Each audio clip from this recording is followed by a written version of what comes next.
Chapter 4. But wait! Act now, and you get a second wolf free. How do you want to handle this? I asked. From his belt loops, Alex pulled the golden wire that served triple duty as fashion accessory, ceramic cutting tool, and melee weapon. I was thinking we should kill it. The wolf growled and clawed at the hatch. Magical runes glowed on the plexiglass. The beast's facial fur was already smoking and charred from previous attempts to bust in. I wondered how long the wolf had been on the roof, and why it hadn't tried to gain access another way. Maybe it didn't want to end up dead like its friend downstairs. Or maybe it was single-mindedly focusing on this particular room. It wants something, I guessed. To kill us, Alex said. Which is why we should kill it first. You want to open the hatch or... Wait. Normally I would have been all in favor of killing a blowing glue wolf, but something about this animal bothered me. The way its cold, dark eyes seemed to be looking past us, as if searching for different prey. What if we let it in? Alex stared at me like I was crazy. He did that a lot. You want to offer it a cup of tea? Maybe lend it a book? It has to be here on a mission, I persisted. Somebody sent those wolves to retrieve something. Maybe the same something I'm looking for. Alex considered. You think Loki sent the wolves? I shrugged. Loki's gonna Loki. And if we let the wolf in, you think it might be a beeline for whatever it's hunting? Well, I'm pretty sure it isn't here for the irritable bowel medicine. Alex loosened his checkered tie even more. Okay, we open the hatch, watch where the wolf goes, and then we kill it. Right. I pulled the runestone pendant off my neck chain. Jack grew into sword form, though he felt heavier than usual, like a kid having a meltdown on the floor of a department store. What is it now? He sighed. Can't you see I'm dying of a broken heart? I could have pointed out that he was incapable of dying, and he had no actual heart, but I thought that'd be mean. Sorry, Jack, we have a wolf to deal with. I explained to him what was going on. Jack's blade glowed violet. But Riptide's razor-sharp edges, he said dreamily. Did you see her edges? Yeah, you can edge to her later. Now, how about we prevent Loki from launching his mighty death ship and starting Ragnarok?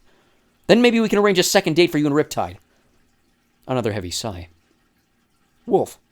Roof. Hatch. Got it. I glanced at Alex and stifled a shriek. While I wasn't looking, he'd transformed into a large timber wolf. Do you have to turn into animals behind my back? I asked. Alex bared his fangs in a canine grin. He snout pouted toward the top of the stairs like, what are you waiting for? I'm a wolf. I can't open that hatch. I climbed to the top of the stairs. The temperature was like the inside of a greenhouse. On the other side of the hatch, the wolf snuffled and chewed at the plexiglass, leaving drool smears and fang marks. Those protective barrier runes must have tasted great. Being this close to an enemy wolf made the hairs on the back of my neck do corkscrews. What would happen if I opened the hatch? Would the runes kill me? Would they kill the wolf? Or would they deactivate if I let the wolf in my own free will? Since that was literally the stupidest thing I could do. The wolf slavered at the plexiglass. Hey, buddy, I said. Jack buzzed in my hand. What? Not you, Jack. I'm talking to the wolf. I smiled at the beast, then remembered that showing teeth meant aggression to canines. I pouted instead. I'm going to let you in. Won't that be nice? Then you can get whatever you came for, since I know you're not here to kill me, right? The wolf's snarl was not reassuring. Okay then, I said. 1, 2, 3.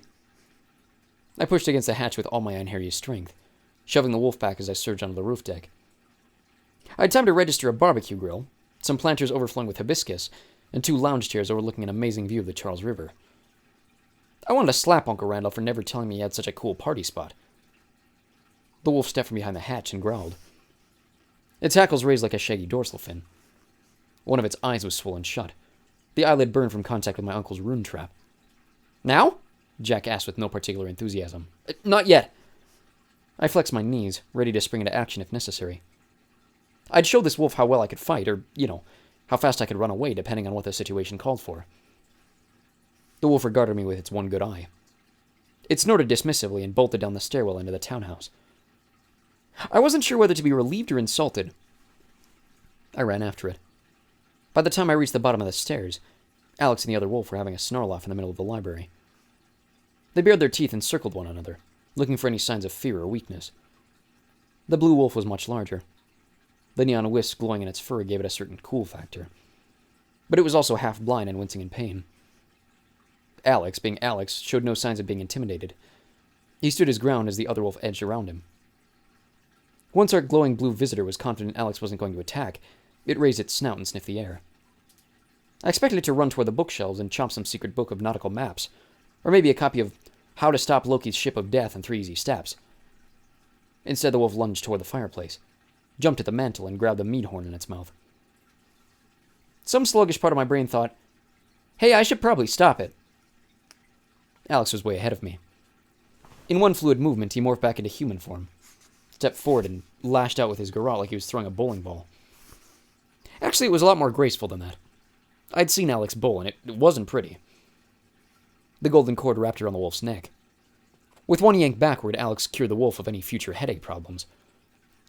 The decapitated carcass flopped against the carpet. It began to sizzle, disintegrating with only the drinking horn and a few tufts of fur remaining. Jack's blade turned heavier in my grip. "Well, fine," he said. "Guess you didn't need me after all. I'll just go write some love poetry and cry a lot." He shrank back into a runestone pennant. Alex crouched next to the meat horn. "Any idea why a wolf would want a decorative drinking vessel?" I knelt next to him, picked up the horn, and looked inside. Rolled up and crammed into the horn was a small leather book like a diary. I pulled it out and fanned the pages. Drawings of Viking runes, interspersed with paragraphs written in Uncle Randolph's cramped cursive. "I think," I said, "we found the right dead white male author."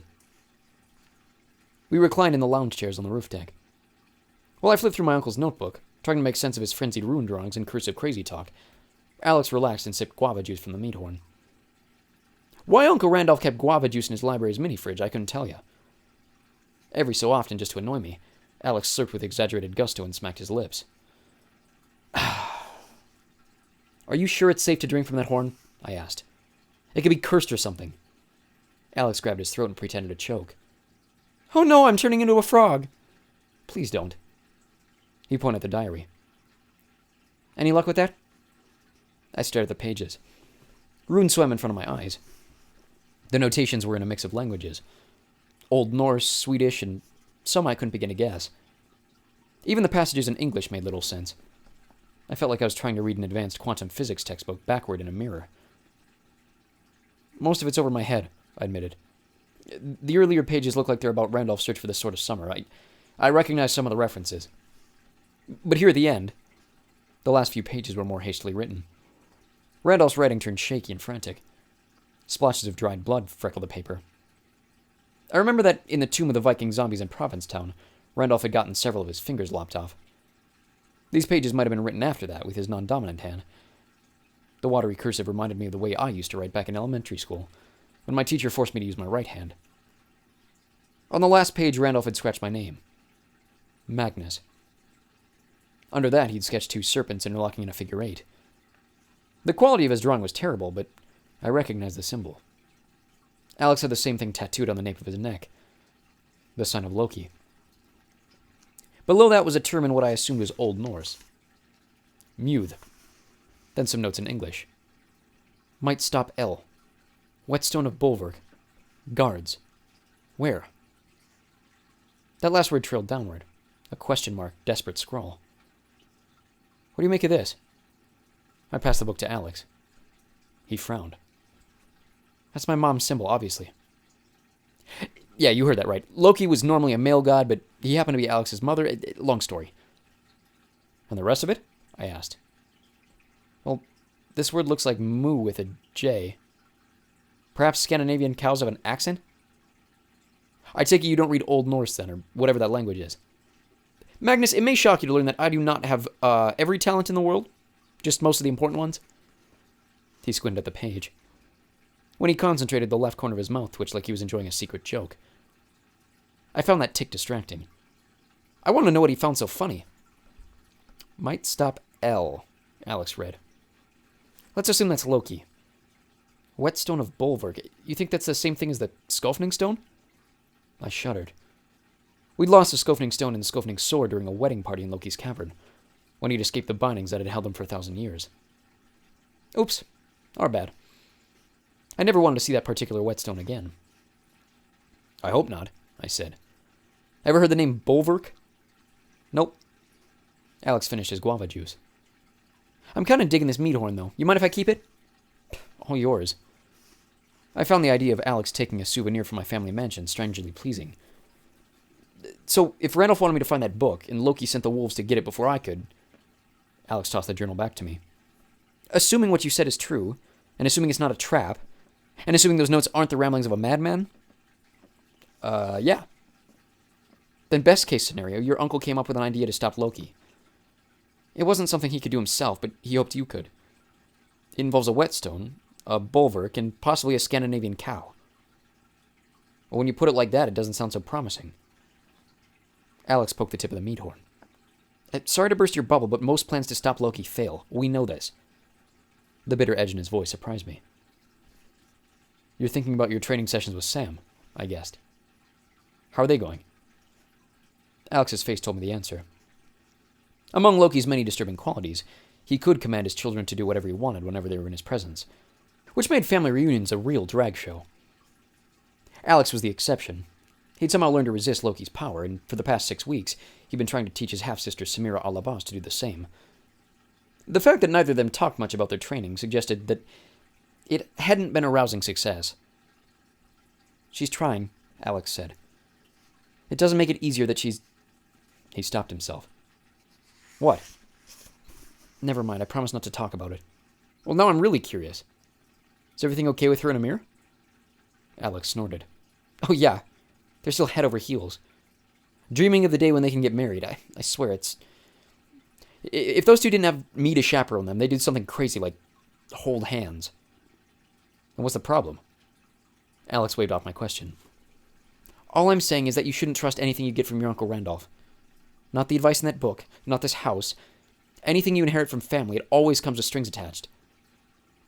That seemed a strange thing for him to say, considering he'd been enjoying the views from Randolph's magnificent roof deck while sipping chilled guava juice from his Viking meat horn. But I got the feeling Alex wasn't really thinking about my dysfunctional uncle. You never talk much about your family, I noted. I mean your mortal family. He stared at me darkly. And I'm not going to start now. If you knew half the... In a flutter of black feathers, a raven landed on the tip of Alex's boot. You don't see a lot of wild ravens in Boston. Canadian geese, seagulls, ducks, pigeons, even hawks, sure. But when a huge black raptor lands on your foot, that can only mean one thing. A message from Valhalla. Alex held out his hand. Not normally recommended with ravens. They have a vicious bite.